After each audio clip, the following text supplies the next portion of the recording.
একটি মাত্র মুদ্রা যে ভাবে সুখী মানুষটির সুখ কেড়ে নিয়েছিল। একবার এক বাদশাহ তার উপদেষ্টাকে জিজ্ঞেস করলেন, আমার ছোট চাকররা এত খুশি থাকে কেন?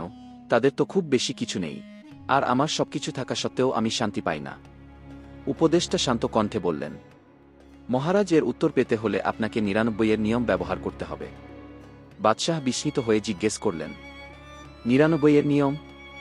সেটা আবার কি? উপদেষ্টা বললেন, একটি থলিতে ৯৯টি স্বর্ণমুদ্রা রাখুন। থলির গায়ে লিখে দিন এতে ১০০টি মুদ্রা আছে। তারপর রাতে গোপনে একজন খাদেমের দরজার সামনে রেখে আসুন। বাদশাহ তাই করলেন। খাদেম থলিটি পেয়ে আনন্দে মুদ্রা গুনতে শুরু করল, কিন্তু গুনে দেখল মোট ৯৯টি। সে চিন্তিত হয়ে ভাবল একটি মুদ্রা নিশ্চয়ই হারিয়ে গেছে। সারা রাত সে আর তার পরিবার সেই একটিমাত্র মুদ্রার খোঁজে ব্যস্ত রইল। ক্লান্তি, বিরক্তি আর অশান্তিতে ভরে গেল তাদের মন। পরদিন সেই হাসিখুশি খাদেমের মুখে আর আগের হাসি ছিল না। তখন বাদশাহ বুঝলেন, মানুষ যা পেয়েছে তা উপভোগ করতে ভুলে যায়, আর যা পায়নি তার জন্য নিজের সুখ নিজেই নষ্ট করে।